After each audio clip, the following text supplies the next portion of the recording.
Hey guys, welcome back to my channel. This is Venge, an international teacher who worked in the Philippines, United Kingdom, and United States. For today's video, we will answer questions pertaining to the J1 visa waivers because, of course, a lot of you know that for J1 teachers, you only have a specific time frame to stay in the United States of America because of the 212E rule. 212E rule basically tells us that after the program, that's after 3 years or after 5 years, if you were given an extension, you need to go back to your home country to fulfill your 2-year home residency. And then after 2 years, you can then go back again. But I know that for a lot of teachers, you wanted to stay longer in the United States of America. So there are actually different ways, and in order for you to change the visa category, you need to be able to get a waiver. Okay, so what are the different kinds of waivers? I will just enumerate to you some that are applicable for J1 visa teachers. Number one is the no objection statement waiver. This one will come from the foreign national homes government. So you need to get a no objection statement from your government. The statement is a confirmation that your home government does not object to the fact that their citizen may not return and may become a local permanent resident of the United States. For this waiver, though, it's no longer applicable for Filipinos because the Philippine government does not provide a no objection statement anymore. I believe it started from around 2017 or 2018. They are no longer giving waivers to J1 teachers. But I know that for other countries, like my friends in India or in Jamaica, they were able to get a J1 visa waivers that enables them to change their visa categories.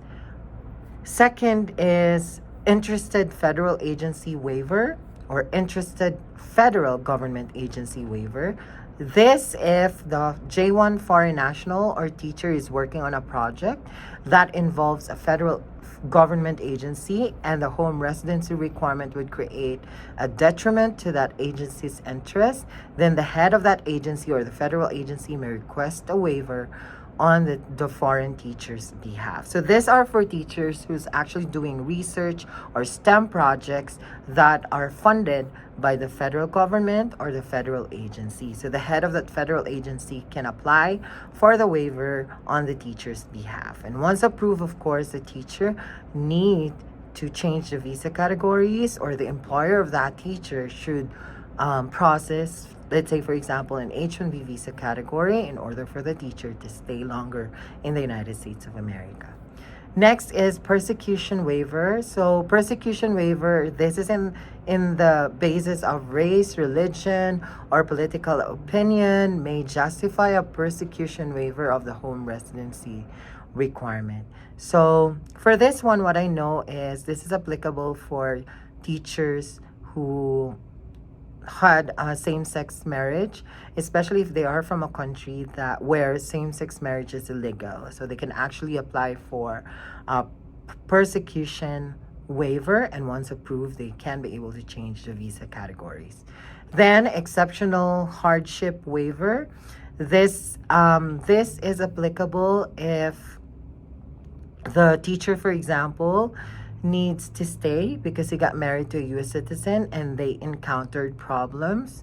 And let's say, for example, if the J1 teacher will go back home, it will cause hardship to the spouse who is a U.S. citizen or to her children who is a U.S. citizen, then they can apply for an exceptional hardship. For example, a J1 teacher marries an American citizen, and then the American citizen got sick and had to stop from working, and then the J1 teacher is the one taking care of the spouse, the one finding ways to have funds, then they can apply for an exceptional hardship because, of course, if that J1 teacher will go back home, no one would take care of the spouse and no one will be able to provide the needs of the spouse or of the children. So that is an exceptional hardship. For this one, you need to really process in advance because from what I've known, it would take 2 years before the approval will be given.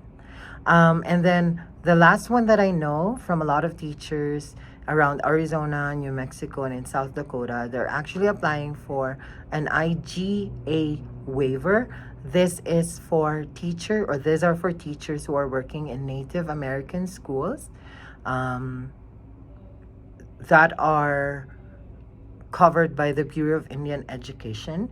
So this school, if the school wanted to apply for a waiver in order for the teachers to stay longer in their school, they can be able to do that. Because one of the problems in the United States of America, especially for schools in an American Indian reservation, they're having a hard time looking for or getting teachers. So if the teachers or J1 teachers need to go back home after the program, it would be hard for them to find another teacher. So in order to avoid that, they can actually get a waiver for the teacher.